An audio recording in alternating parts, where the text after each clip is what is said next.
ओम नमः सिद्धिभ्यः नमो अरिहन्ताणं नमो सिद्धाणं नमो ऐर्याणं नमो वज्रायाणं नमो लोहि सौगसाहुणं मंगलं भगवान् वीरो मंगलं गौतमो गणे मंगलं कुंदकुंडार्यो जैनधर्मोऽस्तु मंगलम् सर्वमंगल्यं सर्वकल्याणकारकं प्रधानं सर्वधर्माणां जैनं जयतु शासनं जैनं जयतु शासनम्।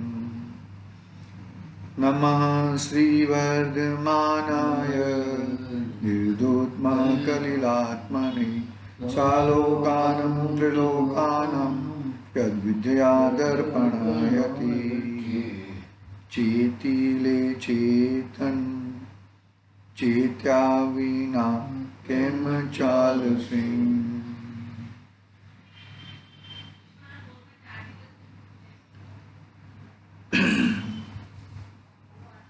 रत्नकरण सावकाचार आचार्य सुमन भद्रदेवदास रचित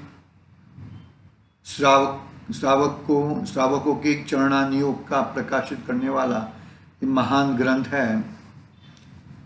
आगे के दो अधिकार अपने पूर्ण हुए थे और तीसरा अधिकार सम्यक चारित्र अधिकार प्रारंभ किया था। सम्यक चारित्र अधिकार में अणुव्रत की बात चालू की थी। कल हमने 4 श्लोक के माध्यम से सम्यक चारित्र की बात पढ़ी थी। पहले क्या कहा कि पहले 47 नंबर के श्लोक में क्या कहा कि जिसको सम्यक दर्शन की प्राप्ति हुई है उसको ही सम्यक चारित्र की प्राप्ति होती है। सम्यक दर्शन के प्रकट होने पर जिसे सम्यक ज्ञान भी प्राप्ति हो गई है और वो ही निकट भव्य है और वह राग द्वेष के पूर्ण अभाव के लिए सम्यक चारित्र का अंगीकार करता है। सम्यक दर्शन प्रकट हुआ है, सम्यक दर्शन के साथ में सम्यक ज्ञान भी प्रकट होता है और आंशिक रूप से सम्यक चारित्र भी प्रकट होता है। लेकिन पूर्णता चारित्र गुण की पूर्णता है वो क्रमशः धीरे धीरे होती है। ज्ञान गुण की पूर्णता भी धीरे धीरे होती है। वो 13वें गुण स्थान में ज्ञान गुण की पूर्णता हो जाती है, यानी कि केवल ज्ञान की प्राप्ति होती है और चारित्र गुण की प्राप्ति पूर्णतः 12वें गुण स्थान के अंत समय में पूर्ण वितरागता प्रकट हो जाती है। तो ये दोनों सम्यक दर्शन है वो एक धड़के से होता है। सम्यक दर्शन में कुछ आधा अधूरा ऐसा नहीं रहता है। ये सम्यक दर्शन यानी कि श्रद्धा, तो ये सच्ची श्रद्धा या उल्टी श्रद्धा ऐसा ही होता है, उसमें कुछ भेद होते नहीं है। सम्यक ज्ञान में भी भेद होते हैं, ज्ञान में भी, और सम्यक चारित्र में भी भेद पड़ते हैं। क्रमशः आगे बढ़ते जाता है। फिर आगे 48 नंबर के श्लोक में क्या कहा कि हिंसादि 5 पाप, क्या कहा 5 पापों का अभाव। हमने कल भी कहा था कि पुरुषार्थ सिद्धि उपाय में रात्रि भोजन का त्याग को छठा व्रत कह दिया। रात्रि भोजन के त्याग में इतना दोष है, रात्रि भोजन के बहुत ज्यादा दोष है रात्रि भोजन में। तो रात्रि भोजन का त्याग यानी कि छठा व्रत ऐसा है। तो क्या कहा यहाँ पे 48 नंबर की कि हिंसादि 5 पापों में हिंसादि का ज्यादा प्रभुत्व है। ज्यादा प्रभुत्व, जहां पे भी जाओ वहां पे हिंसा होती है। तो हिंसादि 5 पापों का अभाव होना वो भी सम्यक चारित्र कहा, बराबर। फिर आगे 5 पापों के नाम गिनाए। 5 पापों के नाम क्या है? हिंसा, झूठ, चोरी, कुशील और परिग्रह। ये 5 पापों से हमें डरना चाहिए और 5 पापों का हमें त्याग करना चाहिए। फिर चारित्र के 2 भेद कहे। एक कौन सा कहा? स्वरूपाचरण चारित्र और सकल चारित्र। देखो यहां पर विकल चारित्र और सकल चारित्र मैं पढ़ता हूं, यहां से मालूम पड़ेगा अपने को थोड़ा। हाँ देखो, विकल चारित्र और सकल चारित्र। सकल चारित्र किसको होता है? मुनिराज को होता है। और विकल चारित्र गृहस्थ को होता है। जो अनघार है, जो वन खंडादि में रहते हैं, निरालंबी है, विचरण करते हैं, ऐसे ज्ञानी मुनीश्वरों को जो चारित्र होता है वो सकल चारित्र होता है। और जो स्त्री, पुत्र, धन, धान्य, परिग्रह सहित घर में निवास करते हैं और जिन वचनों के श्रद्धानी है, न्याय मार्गी है, न्याय मार्ग में कभी उल्लंघन नहीं करते, पापों से भयभीत है, ऐसे गृहस्थ को विकल चारित्र, यानी कि चारित्र के दो प्रकार हुए। ऐसे स्वरूपाचरण चारित्र भी कह लेते हैं विकल चारित्र को। यानी कि उसमें क्या होता है, विकल चारित्र की बात आगे आएगी, देखेंगे हम विकल चारित्र में क्या क्या है। देखो अब गृहस्थ को विकल चारित्र कहने का श्लोक कहते हैं। विकल चारित्र में क्या हुआ? अणुव्रत आ जाएंगे, शिक्षा व्रत आ जाएगा, गुण व्रत आ जाएंगे, ये सब विकल चारित्र के 12 प्रकार के हैं ना। 5 अणुव्रत, 3 गुण व्रत और 4 शिक्षा व्रत। तो 7, 5, 3, 8, 8 और 4 12 प्रकार के व्रत होते हैं ना। श्रावक के 12 प्रकार के व्रत होते हैं। तो ये 12 प्रकार के व्रत को विकल चारित्र कहा। एक नाम में बोलना है 12 व्रत को तो विकल चारित्र कहा। देखो पढ़ता हूं मैं यहां से 51 नंबर का श्लोक। 50 नंबर के श्लोक कल पूरे हो गए थे, अभी 51 नंबर का श्लोक यहां से पढ़ता हूं मैं। देखो अब गृहस्थ के विकल चारित्र कहने वाला श्लोक कहते हैं। विकल चारित्र श्लोक नंबर 51। गृहीणाम त्रिधा तिष्ठतणु गुण शिक्षा व्रतात्मक चरणम पंचत्री चतुर्भेदम त्रयम यथा सम्यख्यातात्यम। क्या कहते हैं? देखो हाँ, गृहस्थ को अणुव्रत, गुणव्रत और शिक्षा व्रत रूप 3 प्रकार का चारित्र होता है। अणुव्रत, गुणव्रत और शिक्षा व्रत। पुरुषार्थ सिद्धि उपाय में तो बहुत ही विश्लेषण और भी ज्यादा दिया है, उसमें भी आएगा, इसमें भी आएगा। अणुव्रत, गुणव्रत और शिक्षा व्रत 3 प्रकार का चारित्र होता है। इस 3 प्रकार के चारित्र में क्रमशः अणुव्रत है 5 प्रकार के, गुणव्रत 3 प्रकार के और शिक्षा व्रत 4 प्रकार के भेद परमागम में कहे हैं। आगे की और सब जिनवाणी में ऐसा कहा है, बरोबर है। 5 अणुव्रत, 3 गुणव्रत और 4 शिक्षा व्रत। अणुव्रत के नाम याद है? देखो हिंसा अणुव्रत, सत्याणुव्रत, अचौर्य अणुव्रत, फिर ब्रह्मचर्य अणुव्रत और परिग्रह परिणाम अणुव्रत। ऐसा करके परिग्रह, अपरिग्रही तो मुनिराज होते हैं, लेकिन श्रावक को परिग्रह का परिणाम होता है, कितने इतने होते हैं। और गुणव्रत के 3 भेद हैं। गुणव्रत के 3 भेद में एक तो अनर्थ दंड होते हैं, प्रोषोदोपवास और अनर्थ दंड, और शिक्षा व्रत में सामायिक आदि के हैं। आएंगे, नाम एग्जैक्ट याद नहीं आते हैं, ठीक है। जो बात पढ़ता हूं मैं यहां पर, जो गृहवास छोड़ने से समर्थ नहीं है, क्या कहा? श्रावक है वो गृहवास छोड़ने के लिए समर्थ नहीं है, उसको शरीर के प्रति थोड़ा राग है, अपने कुटुंबीजनों के प्रति राग है, ये सब राग है, थोड़ा राग तो रहता ही है। तो जो गृहवास छोड़ने के लिए समर्थ नहीं है, ऐसा सम्यक दृष्टि घर में रहता हुआ ही 5 प्रकार के अणुव्रत, 3 प्रकार के गुणव्रत और 4 प्रकार के शिक्षा व्रत धारण करके चारित्र को पालता है। तो शरीर की कमजोरी होने दो या कुछ भी होने दो, कोई किसी भी प्रकार के राग रहने दो, जो भी है, मुनि दीक्षा धारण नहीं कर सकता है। ऐसा जीव, ऐसा सम्यक दृष्टि श्रावक 12 प्रकार के व्रत का धारण कर सकता है। बाद में वो जो प्रतिमा है ना, वो पंचम गुण स्थान में आएगी। ये 12 व्रत है ना, 12 प्रकार के व्रत तो सम्यक दृष्टि यानी कि चतुर्गुण स्थान वर्ती के जीव है। जो 11 प्रतिमा है ना, वो 11 प्रतिमा तो इसके आगे आएगी, 11 प्रतिमा तो, ठीक है। आगे पढ़ते हैं हम। अब पांच प्रकार के अणुव्रत कहने वाला श्लोक कहते हैं। पांच प्रकार के अणुव्रत देखो, प्राणातिपात वितथ व्यवहारस्तेय काम मोक्षाभ्य स्थूलेभ्य पापेभ्यो व्युपरम अणुव्रतम भवति। देखो क्या कहते हैं यहां पर, प्राणों का अतिपात अर्थात वियोग करना, प्राणीतिपात अर्थात हिंसा है। किसी भी जीव की हिंसा करना, उसको दुख देना, उसको छेदना, उसको भगाना, उसको डंडे से मारना, भाव हिंसा और द्रव्य हिंसा है ना। भाव हिंसा अंदर आत्मा में पैदा होती है, बरोबर। आत्मा में उत्पन्न हुए राग द्वेष आदि विकारी भाव, उसे भाव हिंसा कही। और वो भाव हिंसा का निमित्त पाकर जो बाहर में द्रव्य हिंसा करता है उसको द्रव्य हिंसा कहते हैं। तो प्राणों का अतिपात अर्थात वियोग करना, प्राणों का अतिपात अर्थात वियोग करना, उसे प्राणातिपात हिंसा कहते हैं। वितत, वितत यानी कि सत्य, असत्य बोलना, सत्य नहीं बोलना, वितत अर्थात असत्य। व्यवहार अर्थात वचन बोलना, उसे वितत व्यवहार अर्थात असत्य वचन कहते हैं।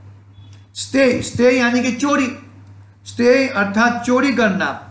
काम अर्थात मैथुन और मूर्छा अर्थात परिग्रह।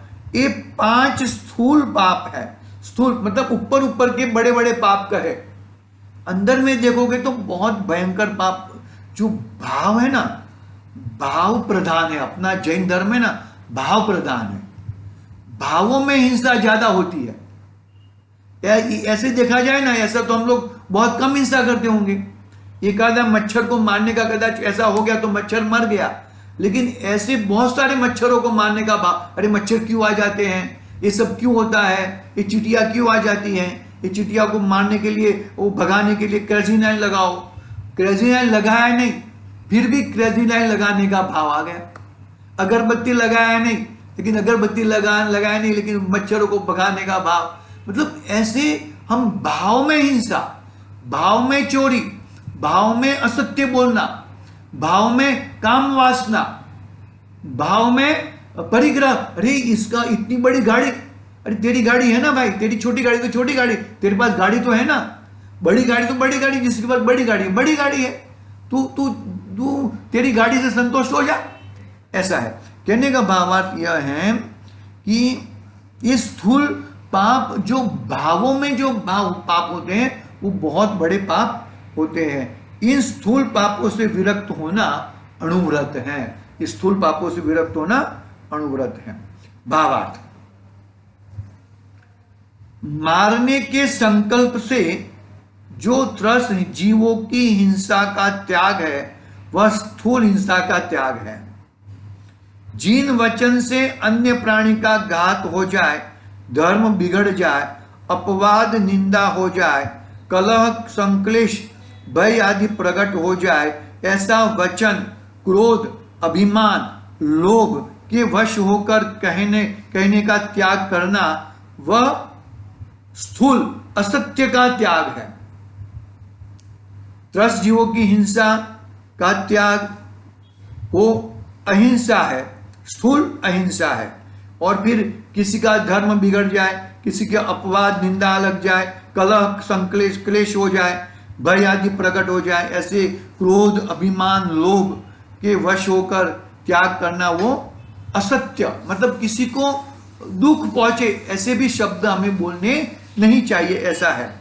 फिर आगे तीसरा, बिना दिया अन्य के धन का लोभ के वश होकर छल करके ग्रहण करने का त्याग करना वह स्थूल चोरी का त्याग है। अचौर्य अणुव्रत, अहिंसा अणुव्रत, असत्य अणुव्रत, अचौर्य अणुव्रत। फिर अपनी विवाही स्त्री के सिवाय अन्य समस्त स्त्रियों में काम भाव की अभिलाषा का त्याग करना वह स्थूल काम त्याग है, बराबर। ऐसे मतलब हाँ 10 प्रकार के परिग्रह, 10 प्रकार के बहिरंग परिग्रह, 10 प्रकार के बहिरंग परिग्रह है ना, सोना चांदी, चेतन अचेतन पदार्थ, जमीन इत्यादि, 10 प्रकार के बर्तन इत्यादि, ऐसे 10 प्रकार के बहिरंग परिग्रह है ना। यहाँ बहिरंग परिग्रह की बात, 10 प्रकार के 24 परिग्रह है ना, परिग्रह 24 है, 14 अंतरंग है और 10 बहिरंग है। तो 10 प्रकार के परिग्रह का प्रमाण करके अधिक परिग्रह के ग्रहण करने का त्याग करना वह स्थूल परिग्रह त्याग है। पांचों पांच स्थूल मतलब मोटा मोटा बात की। अंतरंग में जब आगे बढ़ेंगे आचार्य देव और आगे बढ़ेंगे, ये तो स्थूल स्थूल ऊपर ऊपर की जो हमें हिंसा दिखती है उसकी बात करें। इस प्रकार पाप आने के परनाले ये पांच पाप हिंसादि हैं, उनका त्याग 5 अणुव्रत है। 5 पापों का त्याग 5 अणुव्रत होते हैं।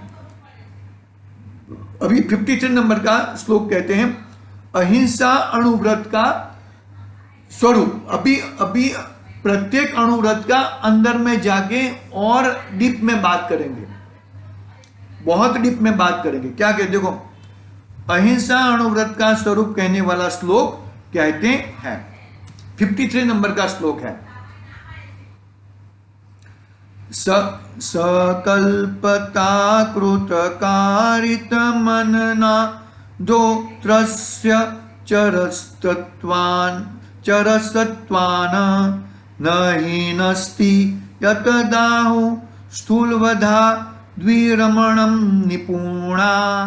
देखो वो पहले क्या कहा कि त्रस्त जीवों की हिंसा का त्याग, उसको अहिंसा कहा। अभी अंदर में अभी डीप में बात करेंगे। क्या कहते देखो, जो गृहस्थ, एक मिनट, पहले जो किया ना वो स्थूल पाप किया। अभी अंतरंग में कैसे पाप होते हैं उसकी बात करते हैं। देखो, जो गृहस्थ मन वचन काया पूर्वक, जो गृहस्थ मन द्वारा, वचन द्वारा और काय पूर्वक क्रूत कारित अनुमोदना रूप संकल्प से चर प्राणियों, 2 इंद्रिय आदि त्रस जीवों का घात नहीं करता, उसे निपुण पुरुष अर्थात गणधर देव स्थूल हिंसा के विरक्त कहते हैं। मन में भी नहीं, वचन में भी नहीं और काया में भी नहीं, क्रोध कारित और अनुमोदना। तो देखो ऐसा देखा जाए ना, हम जो 108 माला मणका गिनते हैं ना, तो इसमें 108 कैसे होते हैं कि 4 कषाय, बरोबर, 4 कषाय और मन वचन काय, तो 4 ताली 12 हुआ ना, 12 और क्रुतकारित अनुमोदना 12 ताली 36 गुणिया 3 और है, मन वचन काया क्रुतकारित अनुमोदना क्रोध मान माया लोभ, ऐसे 108 मणके होते हैं। 108 हम नौकारवाड़ी गिनते हैं ना, वो इतने सारे पापों का त्याग करने के लिए हम देखो, मन वचन काया हो गया, क्रोधकारित अनुमोदना आ गया, क्रोध मान माया लोभ, 3 3 9 9 चौकू 36 गुणिया और 3 होने चाहिए। 108 है। हाँ, 3 बराबर 108 है। पर ये 3 को और 3 क्या, मन वचन क्या, सम्यक ज्ञान नहीं सम्यक दर्शन सम्यक ज्ञान सम्यक चारित्र अलग है। ये पापों की गिनती है ना, सम्यक दर्शन सम्यक ज्ञान सम्यक चारित्र पाप नहीं आते हैं, वो आएगा, देखो देखते हैं हम लोग। जो गृहस्थ मन वचन काया पूर्वक क्रुतकारित अनुमोदना रूप संकल्प से चर प्राणियों, 2 इंद्रिय त्रस जीवों का घात नहीं करता, उसे निपुण पुरुष अर्थात गणधर देव स्थूल हिंसा से विरक्त कहते हैं। आगे यहां ऐसा जानना, जो गृहस्थ सम्यक दर्शन सहित है, दयावान है, हिंसा से भयभीत है, त्याग करने की भावना है, त्याग के सन्मुख है, तो भी उससे एकेंद्रिय जो पृथ्वी का आदि स्थावर जीव है उनकी हिंसा का त्याग तो बन सकता नहीं है। हम एकेंद्रिय आदि जीवों का कभी ये पवन चल रहा है, वनस्पति हम लोग सुधारते हैं, आग जलाते हैं, और पृथ्वी काय के जीव, अग्नि काय के जीव, वनस्पति, ये जल काय के जीव, उनसे तो हम बच नहीं सकते। मुनिराज बचते हैं। मुनिराज कैसे बचते हैं कि वो जो भोजन बनता है ना, वो उनके निमित्त से बना हुआ भोजन वो लेते नहीं है। उदिष्ट भोजन के त्यागी होते हैं मुनिराज। और स्नान रहता है, बरोबर है, और पंखा इत्यादि जलाते नहीं है वो तो। मंदिर आदि शुभ कार्यों में भी अपना निमित्त नहीं मानते कि मैं मेरे कहने से आप मंदिर आदि मत बनाओ, आपको बनाना है तो बनाओ, बाकी हम मंदिर आदि बनाएंगे नहीं। क्योंकि देखो, पुण्य से ज्यादा पाप की चिंता होनी चाहिए। हमें पुण्य तो करना है, लेकिन पुण्य करते करते पाप हो जाए उसकी बहुत तकीदारी रखनी चाहिए हमें। वो बात है, क्योंकि देखो पुण्य तो करना ही है, सबको पुण्य तो अच्छा लगता है, बात सही है, लेकिन पुण्य तो कर रहे हैं लेकिन हो रहा है पाप। मुनिराज ऐसा काम करते नहीं, तो उनको स्थावर 6 काय के जीवों की हिंसा का त्याग होता है मुनिराज को। कौन से 5 स्थावर और 6ठा त्रस, ऐसे 6 काय की हिंसा का त्याग मुनिराज कर सकते। लेकिन ये जो श्रावक है, श्रावक 5 स्थावर से बच नहीं सकता। पानी छान के पिएगा, पानी छान के यूज करेगा, लेकिन जो जलकायिक जीव है उसको कहां छोड़ेंगे? उसको छोड़ नहीं सकते हम लोग। उसको कहते हैं जिसका शरीर ही जल है, जिसका शरीर ही अग्नि है, जिसका शरीर ही वनस्पति है, उसको हम कैसे छोड़ेंगे? उसको हम छोड़ सकते नहीं है। इसलिए 5 स्थावर मतलब उसमें सीमित कर सकता है कि भाई मैं अब ऐसा 2-3 बाल्टियों से नहीं नहाऊंगा, मैं आधी बाल्टी 1 बाल्टी से नहाऊंगा, ऐसा सीमित कर सकता है, लेकिन वो बच नहीं सकता। बच नहीं सकता वो, ठीक है, मतलब 5 स्थावर से बच सकता नहीं, लेकिन त्रस से जरूर बचता है वो। त्रस आदि जीवों की हिंसा ना हो उसकी बहुत तकीदारी रखता है। देखो यहां ऐसा जानना कि जो गृहस्थ सम्यक दर्शन सहित हैं, दयावान है, हिंसा से भयभीत है, त्याग करने की भावना है, त्याग के सन्मुख है, तो भी उससे एकेंद्रिय जो पृथ्वी कायिक आदि स्थावर जीव है उनकी हिंसा का त्याग तो बन नहीं सकता। त्रस और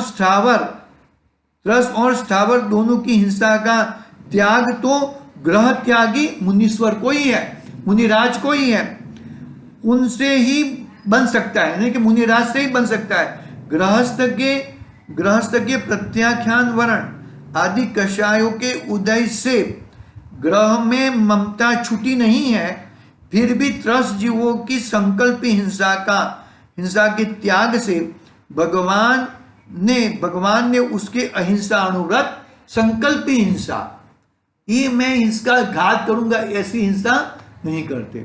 तो ये सम्यक दृष्टि लोग तो युद्ध करने के लिए जाते हैं, तो सम्यक दृष्टि लोग युद्ध करने के जाते हैं, वो संकल्पी हिंसा नहीं है कि मैं उसको मार डालूंगा, उसको अपने को बचाना है और अपनी चीज को बचाना है, वो हिसाब से वो युद्ध करते हैं। इसको मैं मार डालूंगा ऐसा क्रोध आके उसको मारने का संकल्प नहीं करते, वो संकल्प से रहित होते हैं। देखो संकल्पी हिंसा का त्याग इस प्रकार जानना, संकल्पी हिंसा का त्याग कैसे होता है उसकी बात आगे सदा सुखदास जी कहते हैं। देखो क्या कहते हैं यहां पर, दयावान गृहस्थी अपने परिणामों द्वारा मारने के भावरूप संकल्प से तो त्रस जीवों का घात कभी कराता नहीं, और घात करने की मन वचन काया से कभी प्रशंसा नहीं करता। हाँ, मन वचन काया भी प्रशंसा नहीं करता। क्या कृतकारित अनुमोदना પણ આવી ગયું, મન વચન કાયા કૃતકારિત अनुमोदना, हाँ चलो, याद नहीं आ रहा है, ठीक है कोई बात नहीं। दयावान गृहस्थी अपने परिणामों द्वारा मारने के भाव रूप संकल्प से तो त्रस्त जीवों का घात कभी नहीं करता, कराता नहीं, और घात करने की मन वचन काया से कभी प्रशंसा भी नहीं करता।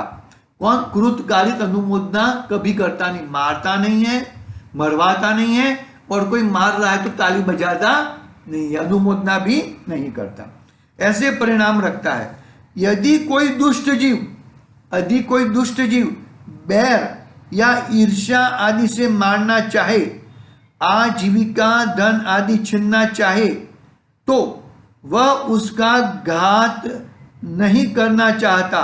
उसे बहुत धन देकर भी यदि कोई किसी का घात करना चाहे तो वह संकल्प पूर्वक चींटी मात्र को भी नहीं मारना चाहता।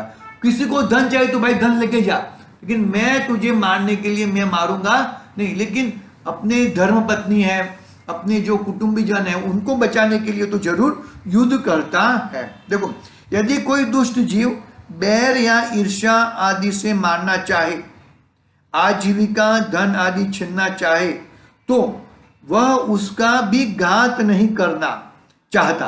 वो बनारस दास जी थे ना, तो उनके घर में 3 चोर घुस गए, बरोबर है, तो तीन चोरों ने सब कुछ भर दिया। तो ये पहले चोर का जो कोथरा था वो दूसरे चोर ने उठाया, और दूसरे चोर का तो था वो तीसरे चोर ने उठाया। अभी तीसरा चोर को कौन उठाएगा? तो बनारस दास जी ने खुद उसको हेल्प किया, भाई तू लेके जा। समझ में आया ना? मतलब ऐसे लेके जा, ऐसा मुझे इसकी जरूरत नहीं है, तुझे चाहिए तो तू लेके जा।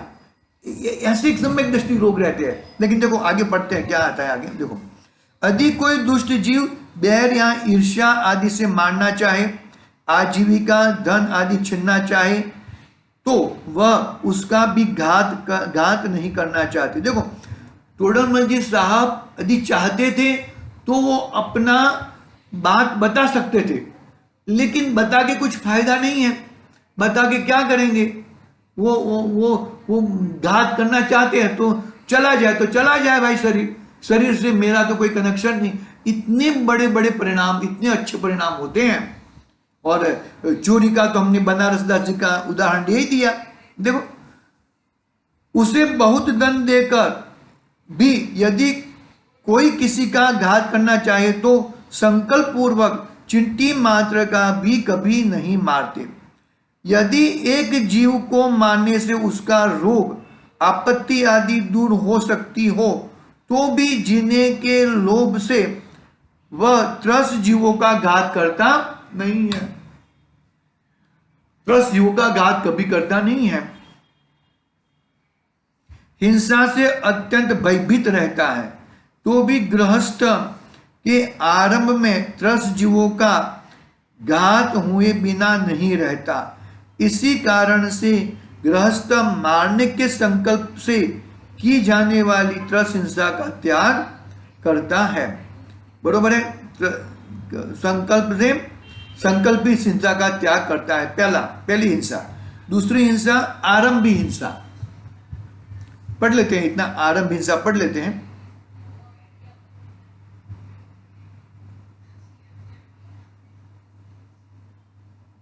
आरंभ हिंसा का पहला पैराग्राफ पढ़ते हैं। आरंभी हिंसा का त्याग करने में गृहस्थ समर्थ नहीं है। आरंभी हिंसा यानी कि जो देखो पढ़ते हैं, वह तो आरंभ में यत्नाचार सहित प्रवर्तता हुमा केवल दया धर्म को नहीं भूलता। यानी कि आरंभ है ना, आरंभ समारंभ, हाँ आरंभ परिग्रह विनोद આમાં છે ને આપણે आरंभ समारंभ છે ने, तो ये मतलब ये आरंभ नहीं करता है। यानी कि देखो क्या, वह तो आरंभ से यत्नाचार सहित प्रवर्तता हुआ केवल दया धर्म का ही नहीं, दया धर्म को कहीं भूलता नहीं है, मतलब आरंभ नहीं करता। बरोबर है? आरंभ किए बिना गृहस्थी का निवार नहीं हो सकता। कितने ही प्रकार का आरंभ नित्य करना ही पड़ता है। चूल्हा जलाना, चक्की पीसना, ओखली में कुटना, बुहारी से झाड़ना, पानी भरना, धन कमाना, ये 6 पाप के कर्म तो नित्य होते ही है। मतलब इसमें क्या होता है, जितना बहुत ज्यादा आरंभ हो। अभी जैसे कि हमारा धंधा है, हमारा धंधा केमिकल का धंधा है, तो केमिकल के धंधे में बहुत सारे जीव मरते हैं, तो ऐसे ऐसे धंधे करता नहीं है वो। ज्यादातर ये सब धंधे है ना, कपड़े का व्यापार करेगा, बर्तनों का व्यापार करेगा, सोना चांदी का भी व्यापार नहीं करेगा, उसमें भी राग द्वेष आदि, लेकिन सोना चांदी का भी व्यापार करते हैं। मतलब कहने का भाव इसमें जिसमें ज्यादा आरंभ करना पड़े, ज्यादा पाप लगे, ऐसा धंधा करता नहीं है। केमिकल फैक्ट्री नहीं चलाएगा, वो तेल ऑयल की फैक्ट्रियां नहीं चलाएगा, कितने सारे पानी की फैक्ट्रियां नहीं चलाएगा, अरे बहुत सारे ये बेकरी नहीं चलाएगा। बाद में बेकरी तो पहले थी भी नहीं, अभी अभी बेकरी आई, 50-100 साल पहले आई है, 50 साल पहले समझ लो। फिर बहुत सारे ऐसे धंधे जिसमें ज्यादा पाप होते हों, ऐसे पापों से बचता है, फिर भी वो बच नहीं सकता। देखो, चूल्हा जलाना, खाना पकाने की चूल्हा तो जलाना पड़ेगा, चक्की पीसना पड़ेगा ना, ओखली में कुटना पड़ेगा, वो कुटना पड़ता है, बुहारी से झाड़ू निकालना पड़ता है, पानी भरना पड़ता है, धन कमाना पड़ता है। ये 6 पाप के तो कर्म नित्य ही होते हैं, मतलब उस ऐसे कर्म तो उसके करने पड़ते हैं, लेकिन धन कमाने के लिए कुछ भी करो ऐसा कार्य नहीं करेगा। केमिकल का धंधा तो सबसे ज्यादा ही खराब है, क्या करें, अभी धंधे में घुस गए हम लोग, क्या करें। चलो आज की बात यहाँ भी पूरी करते हैं। आज के लिए ओम नमः सिद्धि बेहम।